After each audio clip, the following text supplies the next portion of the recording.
Bueno, muy buenos días o buenas tardes, doctora y compañeros. En esta exposición vamos a hablar sobre aspergilosis, que es una infección micótica o una micosis oportunista que va a afectar principalmente al aparato respiratorio y en algunos casos diseminarse hacia otros órganos en inmunocomprometidos. Y antes de comenzar con el tema, vamos a mostrar un breve video introductorio.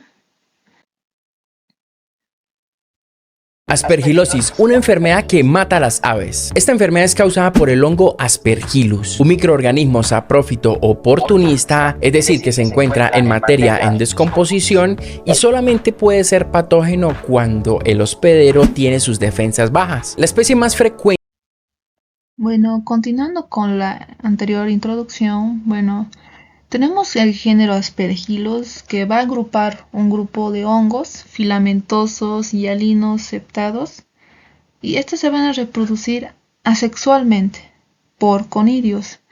Entonces, estas van a ser saprófitas, son de amplia distribución, están presentes en el suelo y materia orgánica en descomposición, aire y polvo. En condiciones normales esta no produce enfermedad, solamente en personas inmunocomprometidas. Entonces tenemos las especies más importantes que van a provocar una enfermedad en el ser humano. Va a ser el Aspergillus flavus, Aspergillus niger, Aspergillus fumigatus, Aspergillus terreus y Aspergillus nidulans, de las cuales la más importante va a ser el Aspergillus fumigatus. Ahora, en características morfológicas de este tipo de hongo va a ser que es un micelio compuesto por hifas tabicadas. Entonces, las hifas especializadas se van a llamar conidióforos y van a constar de tres partes, que una célula pie, una estipe o tallo y la vesícula terminal. En la superficie de la vesícula vamos a encontrar fialides, que son estructuras que van a producir conidios. Y en algunas especies, entre la vesícula y la fialide, vamos a encontrar otra llamada métula. Y cuando hay fialides en las cabezas conidiales, se van a llamar uniseriadas porque solo tiene fialides. Y cuando va a existir tanto fialides y métulas, se van a llamar cabezas biseriadas. Bueno, eso también depende mucho en diferentes especies de Aspergillus. Tenemos aquí iniciando con Aspergillus flavus, que va a presentar un color verde amarillento y va a ser cabezas biseriadas, que va a tener tanto fialides y métulas. Mientras que en Aspergillus fumigatus va a ser un tono verde botella, que va a tener cabezas uniseriadas, que en forma de vasos solo tiene fialides. Luego tenemos Aspergillus clavatus, que va a ser de un color verde con un halo blanco y una vesícula en forma de clava. Luego tenemos también Aspergillus niger, que se le caracteriza por ese color negro intenso que presenta y también va a tener varios conidios esféricos en su superficie. Bueno, ahora vamos a pasar a la parte clínica de la aspergilosis. Y, bueno, la primera forma que vamos a encontrar es la aspergilosis pulmonar alérgica o broncopulmonar alérgica, también llamada de esa manera. El 90% de esta se va a producir por Aspergillus fumigatus. Y mayormente se da en pacientes asmáticos o con fibrosis quísticas. Y en este caso el problema no es tanto porque el hongo invade el tejido, sino que el sistema inmune del paciente va a reaccionar de una forma exagerada por los antígenos del hongo y va a generar una respuesta de hipersensibilidad.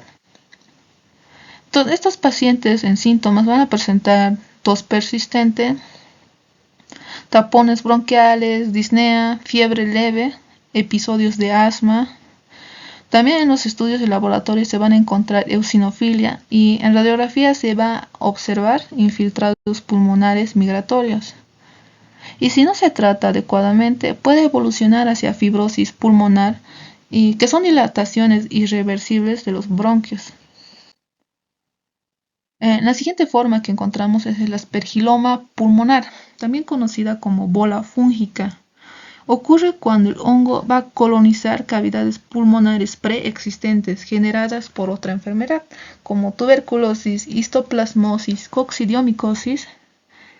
Y dentro de estas cavidades, el aspergillus va a formar una masa de micelio, una masa compacta, compuesta también de fibrina y otras células, y que pueden moverse con los cambios de posición del paciente. Entonces, en los síntomas que va a estar acompañado va a ser una tos crónica, disnea, fiebres, escalofríos, hemoptisis. Y en la radiografía se puede observar una masa redondeada con un halo de aire a su alrededor. Bueno, ahora tenemos el aspergilosis fulminante o aspergilosis invasiva, que es la forma más grave y va a afectar mayormente a pacientes con inmunosupresión. Entonces aquí observamos que puede diseminarse a otros órganos, pero lo hace al invadir los vasos sanguíneos, provocando trombosis, necrosis tisular e infartos pulmonares. Entonces se disemina por vía hematógena a otros órganos. Tenemos aquí, por ejemplo, en el cerebro, que va a provocar abscesos, meningitis, que también se manifiesta como cefalea, fiebre, alteraciones neurológicas, incluso convulsiones. En la piel, la infección va a generar lesiones inflamatorias, nodulares, similar a un eritema nodoso, que a veces va a presentarse o indica, este signo va a indicar una diseminación sistémica. Continuando con las otras formas, estas van a ser más localizadas. Tenemos aquí a la queratitis micótica, que se observa aquí, que es una lesión ocular, que puede provocarse por el uso prolongado de lentes de contacto o por una diseminación de una aspergilosis nasorbitaria. Entonces se presenta dolor ocular, enrojecimiento, fotofobia y disminución de la visión si no se trata a tiempo.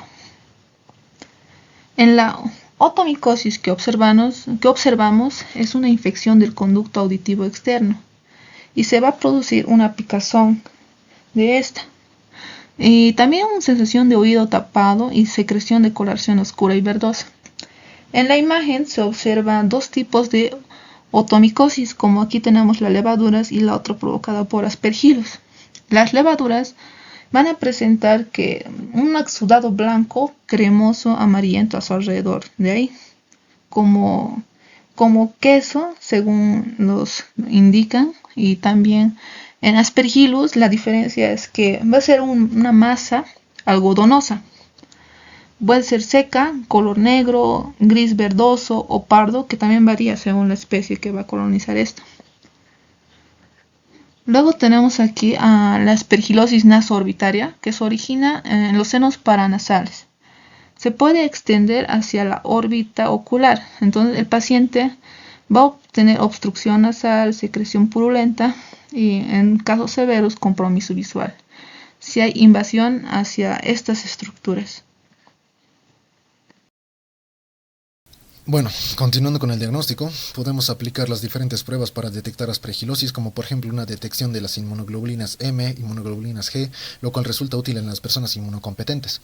También se puede aplicar una radiografía de tórax, en el cual se van a observar estos típicos signos de halo que se caracterizan por manchas oscuras con un borde claro. Esto se produce por una invasión de los hongos hacia los pulmones, causando pequeñas hemorragias. La sangre es lo que se observa alrededor de la mancha oscura, esos bordes claros. Y también se puede realizar conteos sanguíneos, un hemograma. En los pacientes inmunocomprometidos se va a observar una leucopenia, mientras que en las personas con una infección activa se va a observar una leucocitosis. También podemos hacer un seguimiento de las inmunoglobulinas E. Esto va a ayudar en la evolución del tratamiento, a seguir el tratamiento, porque estas generalmente disminuyen con la mejoría de los síntomas. En la tomografía computarizada es clave esta prueba, este método, porque nos va a permitir determinar la localización y la extensión de las lesiones. Va a poder permitirnos observar las áreas necróticas, los nódulos presentes en las vísceras, en los pulmones, el signo de halo. Después también la prueba de galatomano. Este es un antígeno, un biopolímero que se encuentra en la pared del hongo. Este ayuda en el diagnóstico temprano y además se puede encontrar en la sangre, en el suero y en el líquido bronquialveolar. El galactomano es esta estructura de aquí, esta formita de diamante amarillo, y los beta-D-glucanos se encuentran en la pared del hongo. Esta va a indicar una aspergilosis invasiva. Después, también se puede realizar una tinción con hidróxido de potasio en las muestras de expectoración, un cultivo en el medio de Saborón, que dependiendo de la especie de Aspergillus se puede observar diferentes formas y colores. Aquí me gustaría mostrarles cómo se vería más o menos unas colonias de Aspergillus. Los hongos filamentosos pueden mostrarse de maneras muy distintas. Este es verde y tiene estructura de montaña con meseta. Y son Aspergillus idoui. Pero, un Aspergillus idoui también se puede ver así, como una montaña nevada. Es imprescindible mirar el color de la base para identificarlo.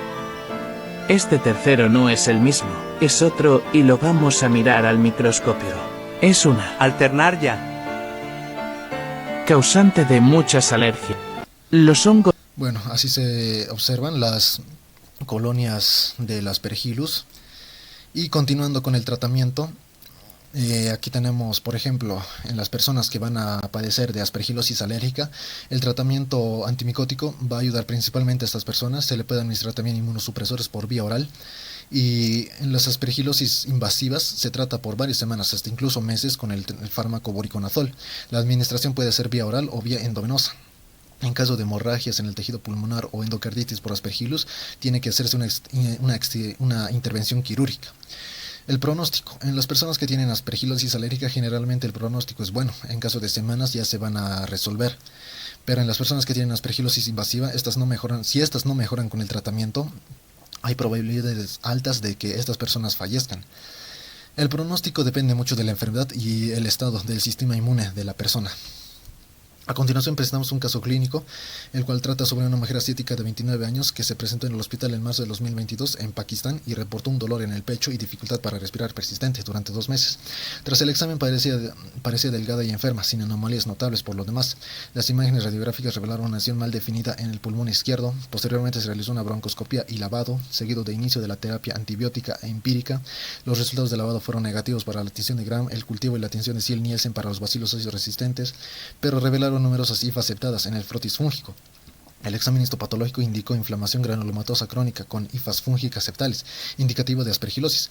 El cultivo posterior confirmó las especies de Aspergillus, lo que provocó el inicio de la terapia con voriconazol. Sorprendentemente, la paciente mostró mejoría, aumentó peso, su apetito regresó y en un corto periodo de tiempo, en 2 meses de tratamiento, sus síntomas se resolvieron y pudo regresar a sus actividades normales. Algunos hallazgos importantes, como por ejemplo, en el examen físico la apariencia era delgada, con una cara poco saludable, disnea durante los últimos 2 meses, la fiebre baja, su presión arterial era de 124/71 milímetros de mercurio, una frecuencia cardíaca de 92 latidos por minuto, una frecuencia respiratoria de 22 respiraciones por minuto, la auscultación torácica reveló la aspiración vesicular normal en ambos lados y su ruido cardíaco normal, sin soplo apreciable, el abdomen era blando, no sensible y no había viscermegales. No se encontró nada en el examen del sistema nervioso. Esta paciente ya había pasado por varios médicos, incluso por 2 ciclos de antibióticos, como por ejemplo el de 2 ciclos de prednisolona de 30 miligramos por día durante 5 y 7 días respectivamente, con sus 2 semanas de diferencia. A pesar de esto no hubo mejoras en sus síntomas y tuvo que ser ingresada. En las radiografías y en la tomografía computarizada se observó estas lesiones, las marcas bronquiolivulares prominentes en el pulmón izquierdo y la elevación del hemidiafragma izquierdo. Esto en la radiografía, aquí podemos observar la elevación del hemidiafragma, y en la tomografía computarizada del tórax se reveló estas lesiones hipodensas mal definidas en el lóbulo superior izquierdo del pulmón. También se pudo sacar parámetros de laboratorio para la paciente, en la cual se observó estas 3 características: el recuento de glóbulos blancos aumentado, la proteína C reactiva también, y beta-D-glucano, que es componente de la pared del hongo. Tratamiento y resolución. Se aplicó broncoscopía y lavado y se continuaron con antibióticos empíricos. El resultado del lavado fue negativo para la tinción de Gram. Se realizó cultivos, tinción de Ziel-Nielsen para los bacilos ácido resistentes y GenExpert.